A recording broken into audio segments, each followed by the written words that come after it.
जय हिंद साथियों, मैं विपुल राम शर्मा एक बार फिर आप सब लोगों का आपके अपने परिवार ऑफिशियल वीआईपी क्लासेस में स्वागत करता हूं। देखिए बच्चा, जैसा कि आप जानते हैं डेली हमारी ये क्लास होती है हिस्ट्री के लिए, और आज लेकर आए हम आपके लिए हिस्ट्री की क्लास नंबर 11। दोस्तों आज क्या बात करने वाले हैं, देखिए लास्ट क्लास में आपको बताया था मजर की घोषणा अकबर ने कर दी थी, है ना, और अकबर के पेटीकोट शासन के बारे में आपको बताया गया था। 200 वर्षों तक कहा रहा था, स्त्रियों के बीच में संलिप्त रहा था। उससे आगे की बात कर लेते हैं बच्चा। देखें लास्ट क्लास में पॉइंट आकर रुक गया था हमारा, ध्यान देंगे आप, एक बहुत ही प्रमुख घटना अकबर के काल की, हल्दी घाटी का युद्ध, यानी कि बैटल ऑफ हल्दी घाटी। दोस्तों पहले युद्ध लड़ने के लिए आप याद रखेंगे इसी तरीके के खुले मैदान की जरूरत होती थी, है ना।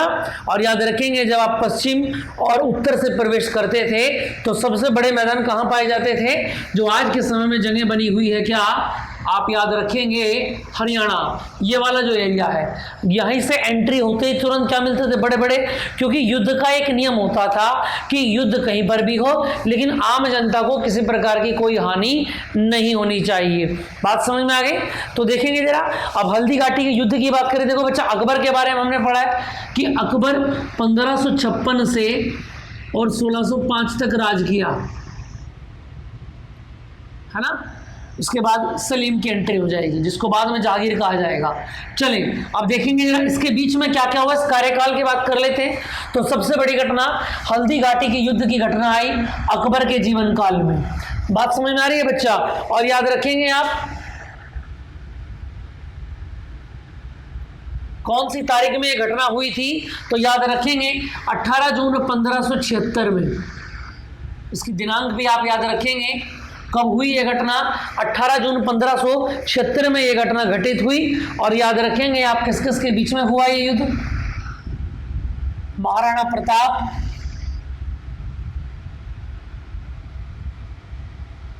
बात समझ में आ रही है, और किसके बीच में हुआ, अकबर के बीच में।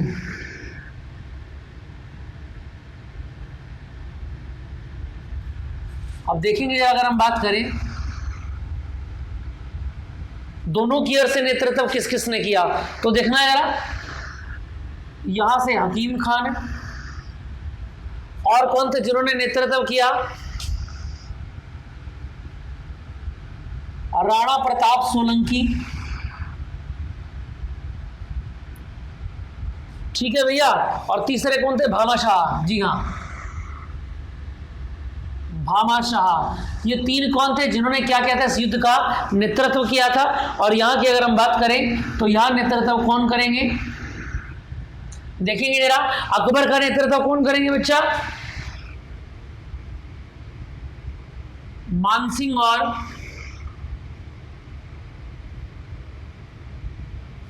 आसफ खान। इतनी बात आपको समझ में आ रही है, याद रखेंगे। और यहां इस युद्ध में ये 5000 सैनिक घुड़सवार इनके साथ थे।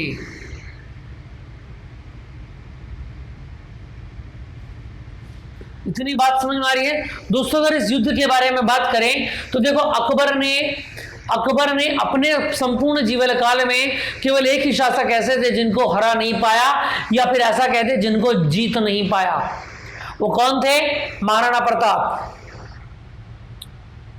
आप ऐसा समझ लीजिए कि महाराणा प्रताप को युद्ध में लड़ते हुए देख जब अकबर ने पहली बार देखा तो दोस्तों ये कहा गया है कि अकबर कई रातें सोया नहीं, क्योंकि उसने तैसा तलवारबाजी, ऐसी युद्ध रणनीति अपनी जिंदगी में पहली बार देखी थी। और पूरी जिंदगी अकबर इसी सोच को देखकर पछताता रहा कि ये अकेला शासक एक ऐसा है जिसको मैं ना आज तक हरा पाया हूं और ना ही जीत पाया हूं। समझ सकते हैं आप महाराणा प्रताप का कौशल रहा होगा, जो अकबर के हृदय में एक छोटे से युद्ध से अपनी जगह बना ली। और यही इस युद्ध की खास बात थी कि मुगलों के हृदय में एक क्या कर दिया था बच्चा, एक खौफ पैदा कर दिया था मराठाओं की ओर से। और यही इस युद्ध का प्रमुख उद्देश्य था। तो देखेंगे जरा इस युद्ध की अगर हम बात करें तो इस युद्ध में ना तो ये कहा गया कि मुगल जीत गए और ना ये कहा गया मराठा जीत गए, है ना। इस युद्ध का कोई सही निर्णय नहीं निकल पाया और ना इसका कहीं पर उल्लेख है। समझ में आई बात? चलिए जरा इससे आगे की अगर हम बात करें बच्चा, देखेंगे आप ध्यान से, यहां से आगे की अगर हम बात करें तो मुगलों की अगर हम बात करें,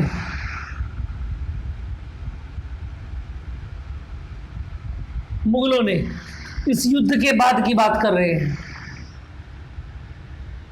इस युद्ध के बाद की बात कर रहे हैं। मुगलों ने, देखेंगे जरा,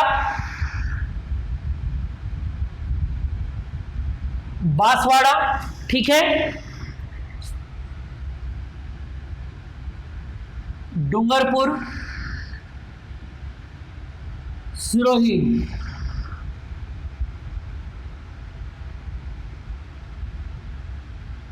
आदि राज्यों पर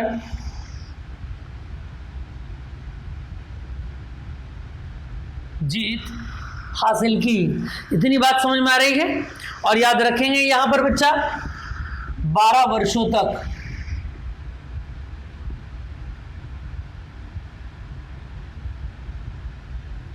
मुगलों का राज रहा।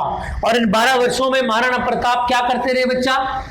देखो लौट कर तो आए, लेकिन इन 12 वर्षों तक अपने जीवन का बहुत ही गंभीर समय इन्होंने निकाला।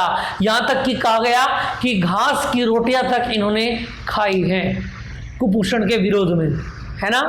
समझ में आ रही है बात? बाकी इतना काम आपके लिए काफ़ी है। चलें जरा, ज़्यादा डीप इसको नहीं देखना है। चलेंगे जरा आगे की अगर हम बात करें, देखेंगे भैया।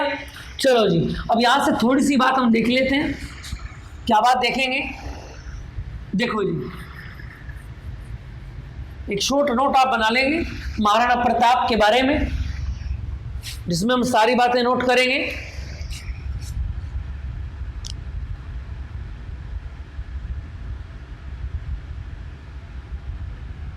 देखिए बच्चा, अगर महाराणा प्रताप की अगर हम बात करें तो याद रखेंगे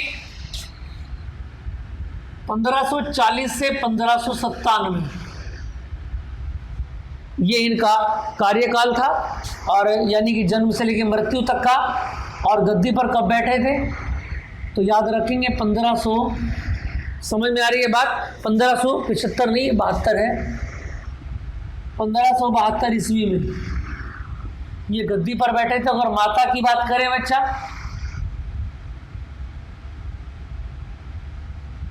तो माता का नाम हो जाता है कौन? जयंती बाई। और याद रखेंगे आप, पिता का नाम हो जाता है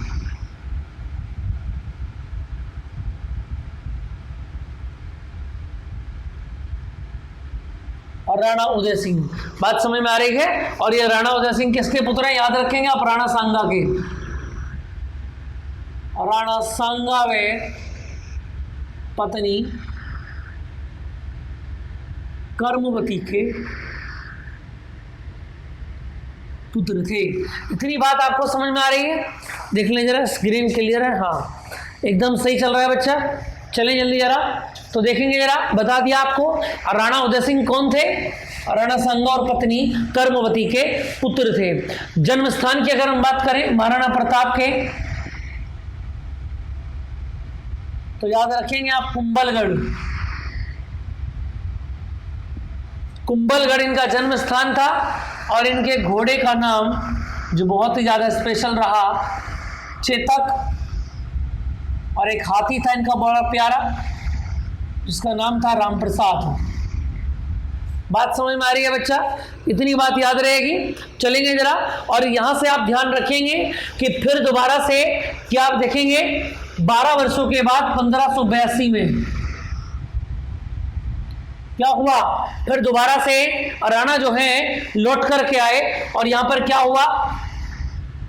दिवेरी का युद्ध, जो अकबर ने स्वयं नहीं लड़ा था, क्योंकि अकबर बिजी हो गया था, अकबर बंगाल की ओर, है ना।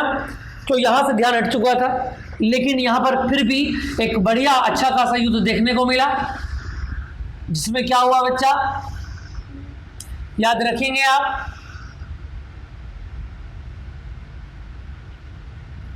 मेवाड़ की जीत हुई। समझ में आ रही है बात? यानी कि इस पर क्या हुआ, फिर दोबारा से क्या हुआ दोस्तों, मेवाड़ की फिर दोबारा से जीत हो गई और फिर दोबारा से झंडारा लहरा गया। बातें समझ में आ रही हैं 12 वर्षों के बाद। चलें जरा इससे आगे की अगर मैं बात करूं बच्चा तो याद रखेंगे। देखो अगर मैं बात करूं महाराणा प्रताप की, इस बात को यहां लिख लेंगे इसको आप। महाराणा प्रताप की अगर मैं बात करूं, अगर लंबाई की बात करें तो 7 फुट लंबाई होती है महाराणा प्रताप की। अगर वजन की बात करूं बच्चा तो महाराणा प्रताप के वजन की अगर मैं बात करूंगा तो कितना होगा, 110 केजी। और कवच के भार की बात करूं, एक कवच ये पहन के रखते थे युद्ध के समय, कवच का जो भार था वो कितना था, 72 किलो। इसको आप ध्यान रखेंगे। और दोस्त याद रखेंगे भाला, जो ये भाला अपने हाथ में रखते थे उसका वजन होता था 81 किलो, है ना। और 2 तलवार ये अपने हाथ में रखते थे जिनका कुल वजन कितना होता था मिला के 208 केजी। इतना वजन ये अपने साथ लेकर के युद्ध लड़ा किया करते थे। बात समझ में आ रही है? ये बहुत बड़ी एक स्पेशलिटी है इनके बारे में जो बताई जाती है, इसको आप ध्यान रखेंगे। चलिए बच्चा इससे आगे की बात कर लेते हैं। चलो जी अपनी बात पर स्टार्ट करते हैं, फिर दोबारा से अकबर पर आ जाते हैं।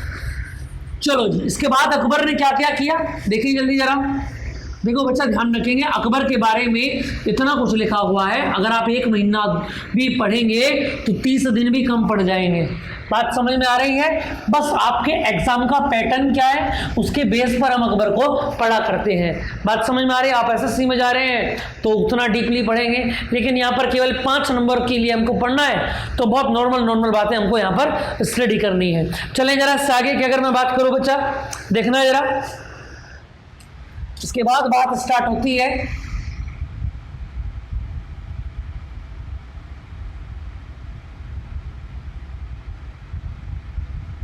मनसबदारी प्रथा। आ रही है बात समझ में? तो देखना जरा, मनसबदारी प्रथा 1575 में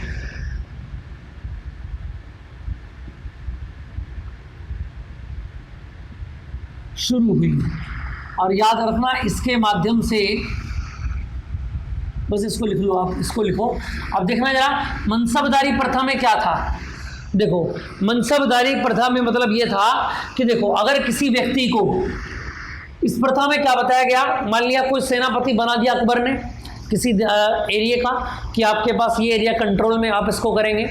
अब मनसबदारी प्रथा अगर वहां पर लगाई जाती है उस क्षेत्र में, मनसबदारी प्रथा का मतलब ये है कि जिस सेनापति को जो क्षेत्र दिया गया है उस क्षेत्र में जितने घोड़ों या हाथियों का उसको मनसब बनाया गया है। जैसे हमने जो सेनापति लिया है उसको मनसब बना दिया है कितने का, 500 घोड़ों का मनसब दे दिया। यानी बच्चा याद रखना 500 घोड़े मनसब देने का मतलब यह है कि 500 घोड़े तो पहुंच गए उसके पास, साथ में इतने ही घोड़े और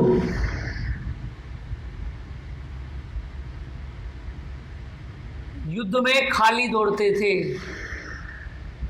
मनसब का मतलब क्या हो गया, अगर आपने किसी सेनापति को 1000 घोड़ों का मनसब दे दिया है ना, या 100 हाथियों का मनसब दे दिया, तो बच्चा याद रखना मनसब का मतलब यह है कि 100 हाथी पर बैठकर तो वे युद्ध लड़ेंगे या 500 घोड़ों पर बैठकर तो वो युद्ध लड़ेंगे, लेकिन एक घोड़े के साथ में एक घोड़ा जरूर होगा। यानी कि जब आप दौड़कर एक राज्य से दूसरे राज्य जाएंगे तो एक घोड़ा अगर थक जाता है तो आप दूसरे घोड़े पर बैठ जाएंगे, इतने पहला घोड़ा थोड़ा सा हल्का रिलीफ करेगा क्योंकि उसके ऊपर वजन नहीं रहेगा, तो वो क्या करेगा, ऑब्वियसली हल्का फील करेगा। बात समझ में आ रही है? यही क्या थी आपकी, याद रखेंगे आप, मनसबदारी प्रथा थी। चलिए जरा इससे आगे की अगर मैं बात करूं, 1582 में भैया दीन ए इलाही, थोड़ा जल्दी देखें यार, ये आज खत्म करना है हमको। दीन ए इलाही धर्म चलवाया, और दीन ए इलाही का धर्म क्या मतलब क्या था कि केवल एक ही आदेश चलेगा, वो किसका होगा, मेरा होगा, अकबर का होगा। यानी मात्र 19 लोगों ने अपनाया। और इनके दरबार में बैठते थे बीरबल। तो बीरबल एक अकेले ऐसे शासक थे, इसको लिख लेगा, बीरबल इकलौते हिंदू शासक थे। इन 19 में जिन्होंने दीन इलाही धर्म को अपनाया वो कौन थे, याद रखेंगे, बीरबल थे। और इन 19 लोगों में इनका भी नाम यहाँ पर लिखा हुआ है। ठीक है, चले जरा 1582 में एक घटना और घटित हो जाती है, जल्दी से जरा। 1582 में क्या हुआ भैया, जो इबादत खाने बनाए गए थे,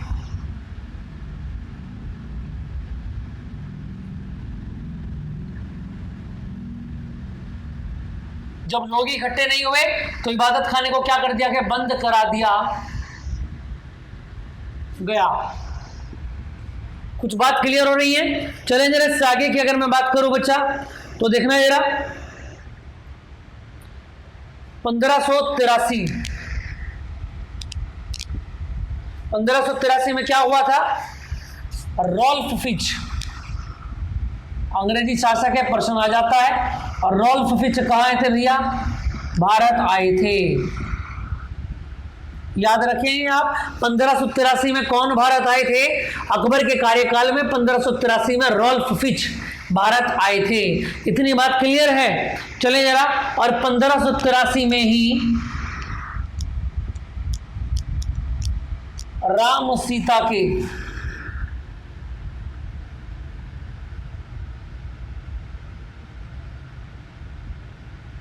सिक्के चलाए गए। कब चलाए गए सिक्के, ध्यान रखेंगे आप, 1583 में भैया ये सिक्के चलाए गए, इस बात को आप याद रखेंगे। चले जरा, इतनी बात आपको क्लियर हो गई होगी। चलो जी, अब चलते हैं आगे, कुछ नए पॉइंट पढ़ लेते हैं अकबर के बारे में ही। देखो जी, ये तो था अकबर का अब तक का कार्यकाल, क्या क्या इन्होंने किया। अब पढ़ लेते हैं अकबर ने प्रमुख युद्ध कौन कौन से लड़े और उसका विजय अभियान कहां से कहां तक पहुंचा। उसके बाद अगला पॉइंट पढ़ेंगे कि कला के ऊपर क्या क्या काम किया अकबर ने, और फिर आपका चैप्टर ये एंड हो जाता है, इनका बेटा जहांगीर गद्दी पर बैठेगा। तो देखेंगे जरा, हेडिंग लगाएंगे आप, अकबर के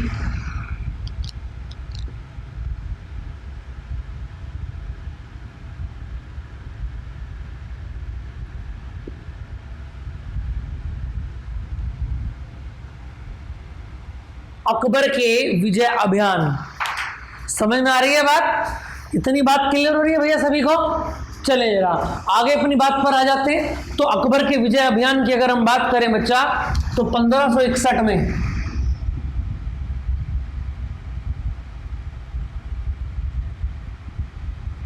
अच्छा, अकबर ने युद्ध ये सारे जीते हैं, है ना, केवल मेवाड़ वाला मामला छोड़कर, क्योंकि उसने तो क्या कर दिया था, अकबर की ही नींद हराम कर दी थी अपने केवल और केवल अपने कौशल की वजह से। समझ में आ रही है बात? तो आप बात को समझ सकते हैं। चलें जरा, मालवा जीता इन्होंने, ठीक है। और याद रखेंगे, एक बात और याद रखेंगे बच्चे, ये पहला ऐसा युद्ध था अकबर का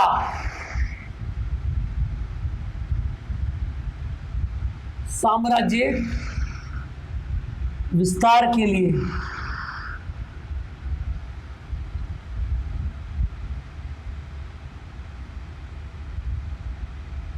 क्या था भैया? ये प्रथम युद्ध था, अपने साम्राज्य के विस्तार के लिए मालवा का युद्ध प्रथम था।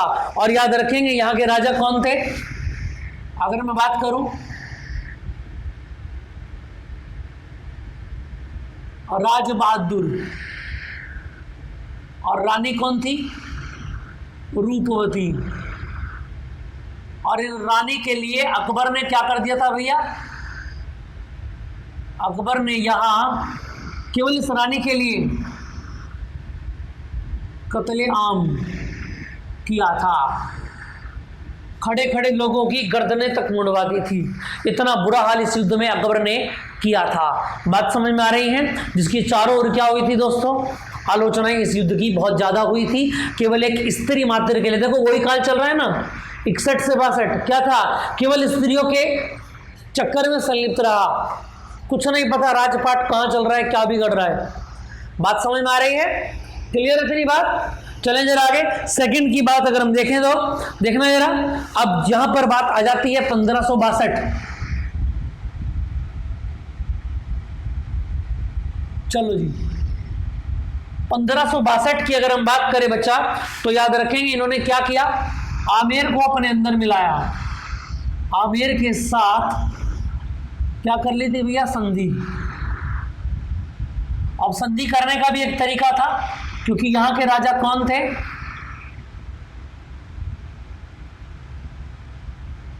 बिहारी लाल। कौन थे यहां के राजा, बिहारी लाल भारमल,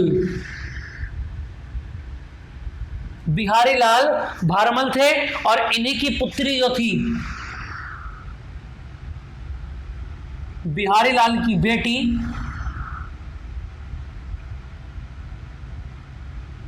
कौन थी भैया, जोधाबाई, जिनका और नाम क्या था, हरका भाई भी इन्हीं का नाम था। और याद रखेंगे आप, मरियम उज्जमानी,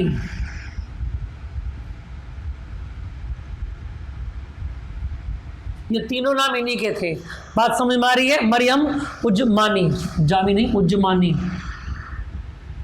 मरियम उज्जमानी, जोधा भाई, और ये नाम इनका शादी के बाद पड़ा था, पहले नाम जोधा भाई और हरका भाई था। इतनी बात समझ में आ रही है, क्लियर है बात। देखेंगे जरा, इन्हीं का भारमल का बेटा था।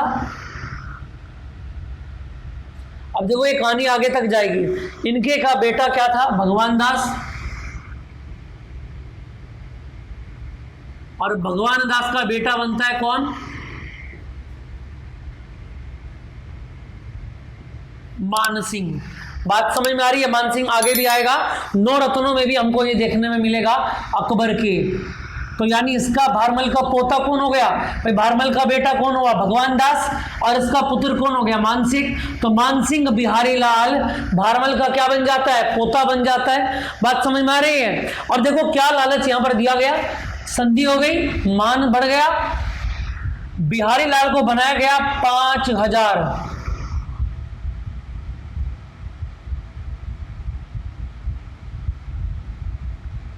घोड़ों का मनसब, और मानसिंह को याद रखेंगे आप 7000।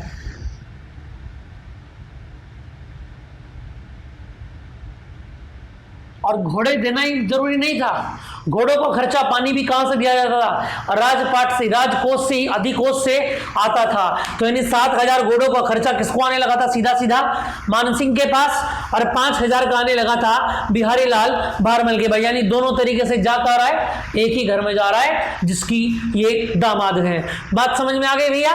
चलो, तो ये संधि हो जाती है हमारी आमेर की संधि। देखें जरा आगे की अगर मैं बात करूं, उससे आगे 1564 में आ जाओ भैया, नंबर 3।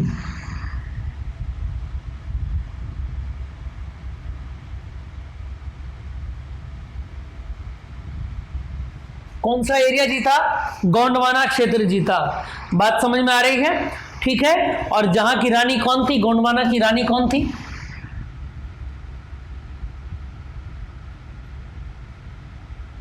रानी दुर्गावती, जिनके पति का नाम क्या था, वीर नारायण, है ना, जिनके पति का संग्राम शाह, पति का नाम क्या था,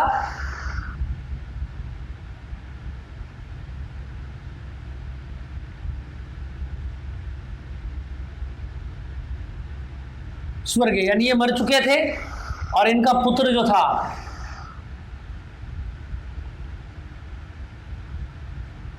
जिसके लिए अंतिम सांस तक लड़ी। बात समझ में आ रही है। और बेटा ऐसा कहा जाता है कि इनका जो पुत्र है ना, वीर नारायण, ये कैसा है, मंद बुद्धि था, यानी पूर्ण रूप से विकसित नहीं था। फिर भी मां की ममता के कारण अपने पुत्र की रक्षा के लिए ये अपनी अंतिम सांस तक लड़ती रही, लेकिन अंत में हार गई और गोंडवाना जीत लिया अकबर ने। सारे युद्ध जीतता आ रहा है, बस एक हल्दी घाटी इसके नसीब में नहीं था। चलें जरा आगे की अगर हम बात करें, 1569 की अगर हम बात करें,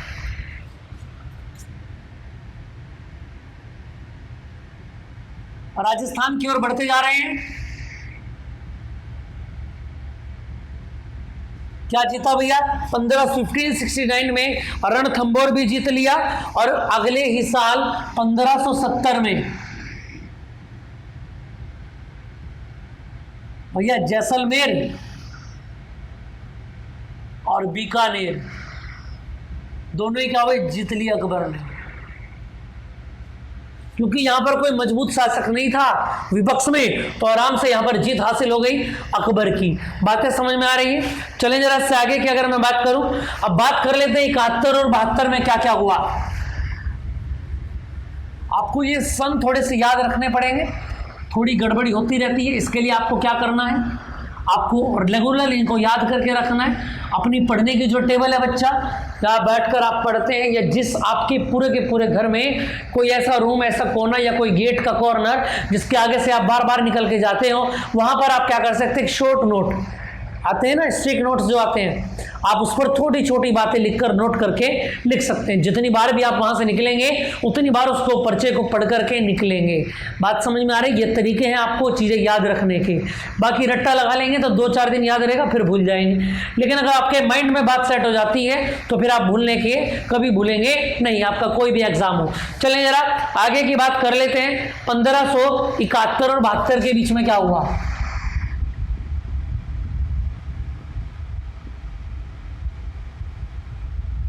चले भैया, 1571 और 72 के बीच में आता है गुजरात अभियान।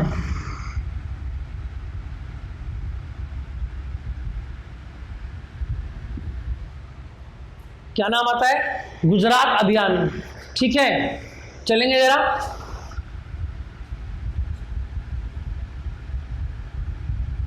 अब इस गुजरात अभियान के बारे में अगर मैं बात करूं तो बताना जरा, गुजरात अभियान में क्या कहा गया।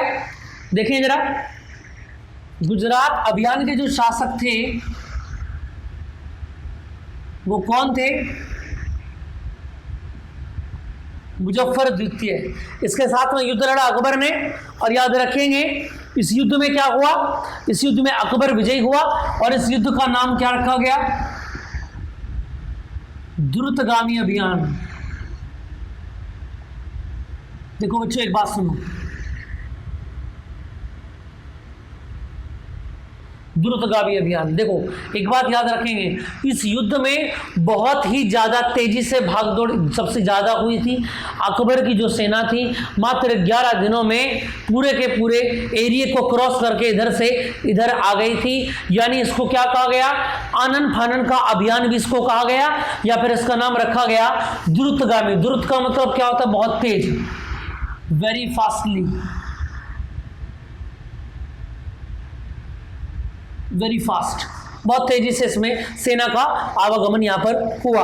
बात समझ में आ रही है? और इस अभियान के बाद ही याद रखेंगे 1575 में फतेहपुर सीकरी। कहां पर है ये? आगरा में है।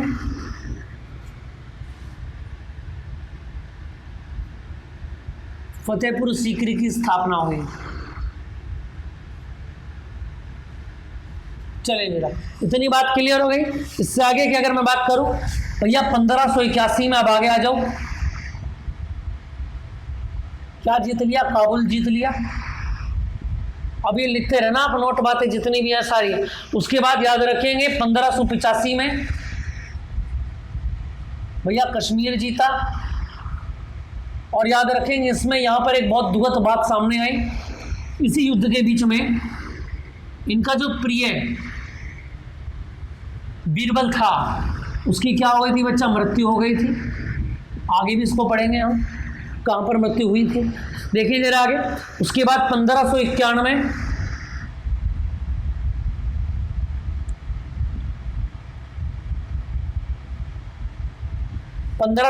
में सिंध जीता। और अगर बात करें 1600 की, तो 1600 में चलते चलते ही कहाँ गया? कर्नाटक की ओर, दक्षिण की ओर आ गया, इधर से होता हुआ अहमदनगर भी इसने जीत लिया। और अहमदनगर के साथ बीजापुर भी दक्षिण में पड़ता है आज के समय में कर्नाटक। बीजापुर भी क्या करा दोस्तों? जीत लिया। और बीजापुर से कनेक्ट होती हैं कौन? शासिका चांद बीबी। इनको आप याद रखेंगे नाम। चलिए जरा उसके बाद याद रखेंगे 1601 में कौन सा अभियान किया गया? 1601 में असीरगढ़ अभियान।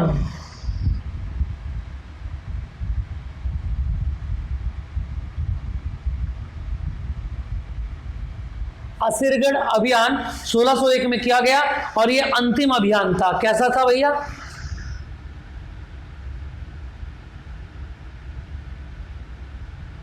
अभियान। अब यहां पर पूछा जाता है कि अकबर के समय में प्रांत कितने थे, तो याद रखेंगे भैया अकबर के समय में जो प्रांत थे या सूबे जिनको आप बोलते हैं वो थे 15। इसको आप नोट करके लिख लेंगे, अच्छा सवाल यहां से बनता है। अकबर के कार्यकाल में अंतिम समय की बात कर रहे हैं ना, कितने प्रांत थे? 15 प्रांत थे। चलिए जरा अब यहां से एक बात और याद रखेंगे, अकबर की पहली बीवी कौन थी? पहली पत्नी रुकैया बेगम। इसके बाद 6 शादी और की अकबर ने, जिनमें से एक थी जोधाबाई, है ना। हाँ, पिक्चरों पर मत जाइए, आपको पिक्चर में क्या दिखाया गया अकबर के बारे में वो बिल्कुल भी कुछ बिल्कुल आपको एकदम क्लीन करके दिखाया गया है। आप ऐसा समझे कि अकबर एक ऐसा इतना घिनौना शासक था जिसने अपनी दोस्त की पत्नी को भी नहीं छोड़ा। उस व्यक्ति की जिसने हुमायूं से लेकर अब तक साथ दिया मुगलों का, और उस व्यक्ति का नाम था बैरम खां। उसके मरने के बाद उसकी पत्नी और बच्चे को भी उठा लाया। लेकिन इतिहास में क्या लिखा हुआ है कि बैरम खां के पुत्र को अब्दुल रहीम खान ए खाना, अब्दुल रहीम को खान ए खाना की उपाधि देकर 9 रत्नों में शामिल कर दिया गया गुजरात युद्ध के आसपास। आप समझ रहे हैं बात को, चल क्या रहा है? ये नहीं बताया गया कि उसकी पत्नी से भी शादी कर ली। तो पिक्चरों में क्या दिखाया गया है, मूवीज में क्या दिखाया गया है, वो सब बेकार की बात है। एक कार्यक्रम चल रहा है, देख रहा है, आप पैसे दे रहे हैं, मजा आ रहा है, बात खत्म। उसको इससे ना जोड़े, क्योंकि इतिहास जैसा दिखाया गया है उससे बिल्कुल अलग है। समझ में आ रही है बात? चलिए जरा अपनी बात पर वापस लौटते हैं, चलेंगे जरा, देखें जरा। तो पहली पत्नी अकबर की भैया कौन है? रुकैया बेगम। और बच्चा याद रखेंगे अकबर की पहली पत्नी रुकैया बेगम को अगर हम बात करें तो इन्हीं को क्या नाम दिया गया था? याद रखेंगे मल्लिका, इन्हीं का नाम रखा गया था। कई बार सवाल आ जाता है कि अकबर के काल में मल्लिका थी, जोधाबाई नहीं थी। वो बात अलग है, जोधाबाई इनको प्रिय थी सबसे ज्यादा, जो फेमस भी हुई। लेकिन याद रखेंगे मल्लिका केवल एक ही को कहा गया है और उसका नाम क्या है? रुकैया बेगम, जो कौन थी? अकबर की पहली बीवी थी, यानी पत्नी थी। बात समझ में आ रही है? चलें जरा से आगे की बात कर लेते हैं बच्चा। अब बात कर लेते हैं कला की, कि अकबर के कार्यकाल में कला में क्या क्या किया गया, है ना। क्या क्या चीजें अकबर ने बनवाई उसके बारे में बात कर लेते हैं, देखेंगे जरा। अगर हम बात करें अकबर के कार्यकाल की स्थापत्य कला,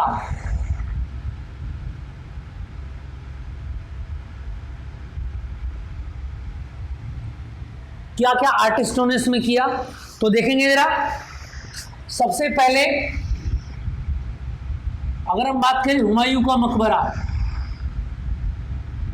कहां पर है भैया? दिल्ली में है। इसकी क्या कराई? बहुत बढ़िया तरीके से मरम्मत कराई।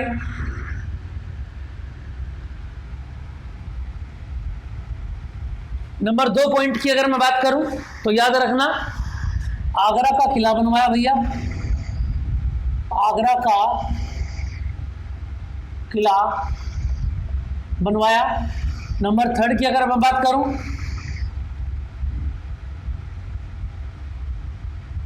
फतेहपुर सीकरी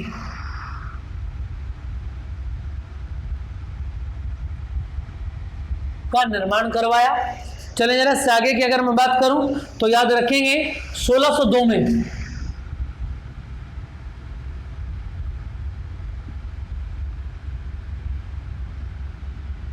बुलंद दरवाजा बनवाया। समझ रहे हैं आप? बुलंद दरवाजा कब बनवाया गया? 1602 में। और 1583 में क्या किया गया था? इलाहाबाद का किला।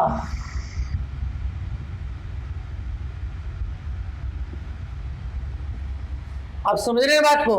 और याद रखेंगे फतेहपुर सीकरी में क्या क्या स्थापित किया गया? दीवान ए आम प्लस दीवान ए खास, ये दोनों के दोनों कहाँ थे याद रखेंगे आप?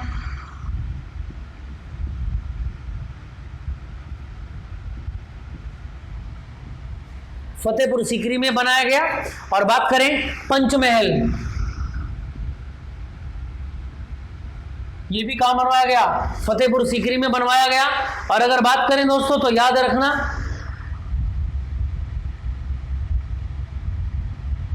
अकबर का मकबरा, जी हाँ, अकबर ने मरने से पहले ही, भैया कोई मेरा बनवाए या ना बनवाए, एक काम करो ये जमीन ले लो और भैया इस जमीन में मेरे मरने के बाद मेरा क्या बना देना? मकबरा बना देना, ऐसा अकबर ने कहा था। तो अकबर क्या करके गए थे? जमीन दे करके गए थे, जहां पर क्या बना बाद में? अकबर का मकबरा बना, है ना। और कहाँ ये? सिकंदराबाद में।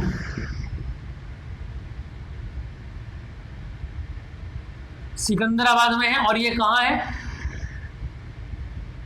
आगरा में है। इतनी बात समझ में आ रही है? सिकंदराबाद नहीं, सिकंदरा है बस, खाली ये जगह का नाम सिकंदरा आगरा में है।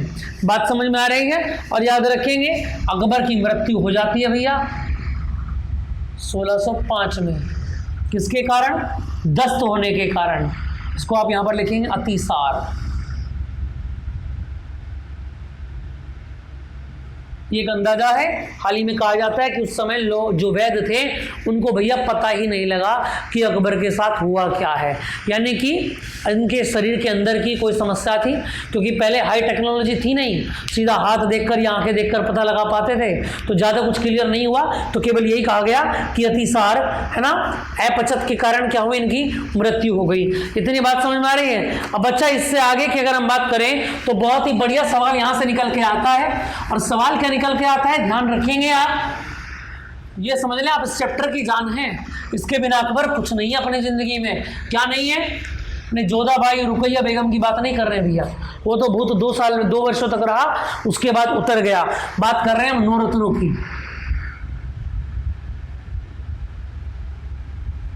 नवरत्न समझ में आ रही है बात? तो देख ले बच्चे जरा कौन कौन से रत्न थे और क्या क्या उनका कार्य था। जैसे कि अगर हम बात करें पहले रत्न की, तो पहला रत्न कौन था? महेश दास, जिसको बीरबल आप जानते हैं।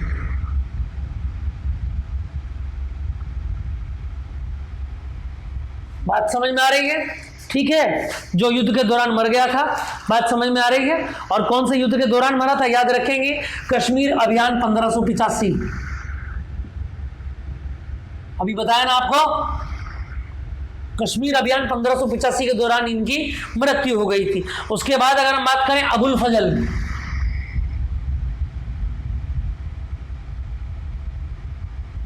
बात समझ में आ रही है? और इन्होंने एक बुक लिखी थी भैया, इसका नाम क्या था? अकबरनामा। समझ में आ रही है बात? चलिए नंबर 3 की अगर हम बात करें तो 3rd थे भैया फैजी, ये भी नवरत्नों में एक थे। और 4th थे टोडरमल। बात समझ में आ रही है? और टोडरमल कौन थे? मंत्री थे भैया, राजस्व मंत्री, जो भी पैसा जाएगा इनके हाथ से जाएगा। नंबर 5 की अगर हम बात करें तो याद रखेंगे बैरम खां का पुत्र यहां पर आ जाता है, अब्दुल रहीम खान ए खाना। बात समझ में आ रही है? ठीक है। और इन्होंने क्या किया था? बाबरनामा का फारसी में अनुवाद किया था, आप सूर्य अकबरनामा।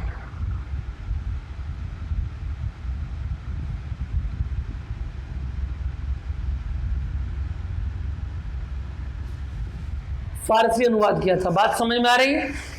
अकबरनामा तो हो गया, बाबरनामा ही है भैया, ठीक कर लो इसको।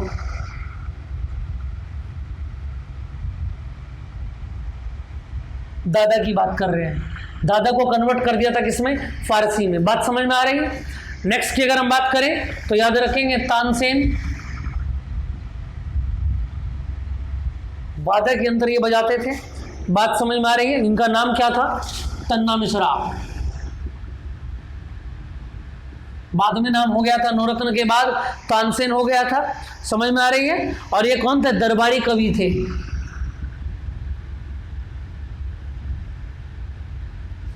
अकबर के दरबारी कवि थे। 7वें की अगर हम बात करें तो मान सिंह, अब ये भी बताया था आपको, मान सिंह कौन थे। नंबर 8 की अगर हम बात करें तो मुल्ला दो प्याजा,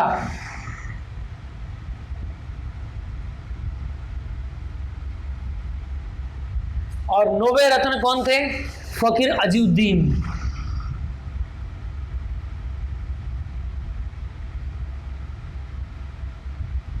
ये दोनों कौन थे भैया, सबसे लास्ट के सलाहकार,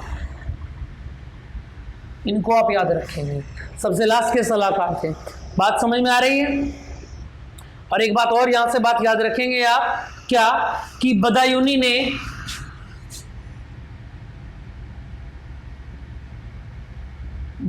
ने महाभारत प्लस रामायण का क्या किया था भैया, फारसी में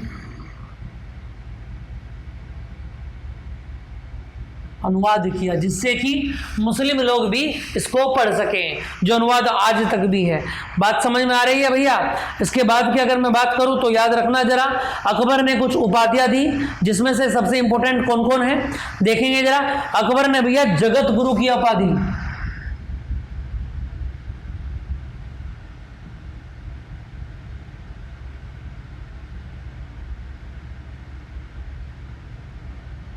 काफी सारी उपाधियां इन्होंने दी हैं, तो जगत गुरु की उपाधि दी है किसे, देखेंगे जरा।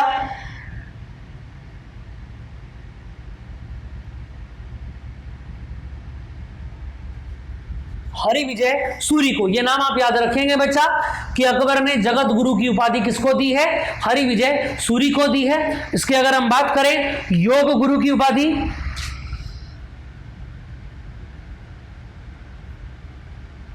काफी इंपॉर्टेंट है एग्जाम के लिए, पेट के लिए स्पेशली। तो योग गुरु की अगर उपाधि की बात करें तो याद रखेंगे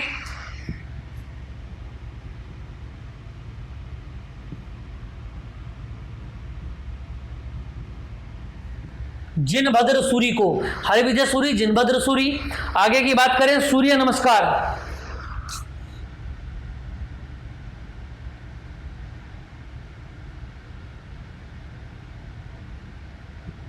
सूर्य नमस्कार सीखा था अकबर ने, किससे सीखा था,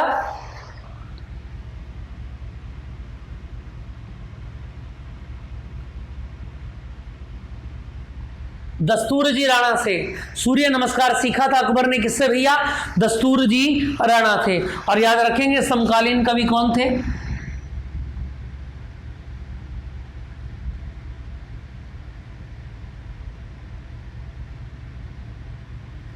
तुलसीदास। बात समझ में आ रही है, क्लियर है। चलेंगे जरा, इतनी बात समझ में आ गई भैया, यहां तक का आपको क्लियर हो गया। एक बार फिर मैं आपको क्लियर कर देता हूं, देखें जरा। जगत गुरु की उपाधि दी गई थी हरिविजय सूरी को, योग गुरु की उपाधि दी गई थी किसको, जिनभद्र सूरी को, सूर्य नमस्कार दिया गया था दस्तूर जी राणा को, और समकालीन कवि कौन थे, तुलसीदास। ये दो नाम आप बहुत अच्छे से ध्यान रखेंगे। हरिविजय सूरी को अकबर काल में कौन सी उपाधि दी गई थी, तो जगत गुरु की उपाधि किसको दी गई थी, पूरे के पूरे जगत के गुरु हरिविजय सूरी को, है ना। और जिनभद्र सूरी को क्या कहा गया, योग गुरु। सूर्य नमस्कार मिला दस्तूर जी राणा जी से। ये 9 रत्न मैंने आपको बता दिए हैं। जैसे बच्चा की अगर मैं बात करूं तो बीरबल, अबुल फजल, फैजी, टोडरमल, अब्दुल रहीम खान खाना जो बैरम खां का पुत्र था, याद रखेंगे। क्या काम किया था, बाबर नामक का फारसी अनुवाद किया था, जिसके बाद इसको क्या ले लिया था, इन 9 रत्नों में शामिल किया गया था। तानसेन यानी तन्ना मिश्र दरबारी कवि थे। मान सिंह, है ना, मुल्ला दो प्याजा और फकीर अजीउद्दीन, ये कौन थे, ये इनके सलाहकार थे, जिनके आधार पर ये अपनी सलाह लेकर आगे काम किया करते थे। बात समझ में आ गई बच्चा। तो इस तरीके से 1605 में अकबर की मृत्यु हो जाती है, और 1605 से गद्दी पर बैठेगा कौन, अकबर के दुलारे और प्यारे सलीम बाबा, है ना, जिनका नाम क्या बन जाएगा गद्दी पर बैठते ही? जहांगीर। बात समझ में आ रही है? क्लियर है इतनी बात? समझ में आ गई बात? तो बच्चों लिखना ना भूलें। आपको हमारी क्लासेस कैसी लग रही हैं? कमेंट बॉक्स में कमेंट जरूर किया करें बच्चा, है ना। इससे हमको क्या मिलेगा? हमको भी मोटिवेशन मिलेगा और आपका भी काम बड़े तेजी से चलता बनेगा। आ रही है बात समझ में आपको? क्लियर है इतनी बात? दोस्तों बहुत जल्दी से हम लाइव सेशन रखने वाले हैं। एक बार जो बच्चे लाइव सेशन लेना चाहते हैं या जो लेंगे, एक बार कमेंट बॉक्स में जरूर लिखें अपना नाम और आप कहां से हैं, अपना एड्रेस। जय हिंद, जय भारत।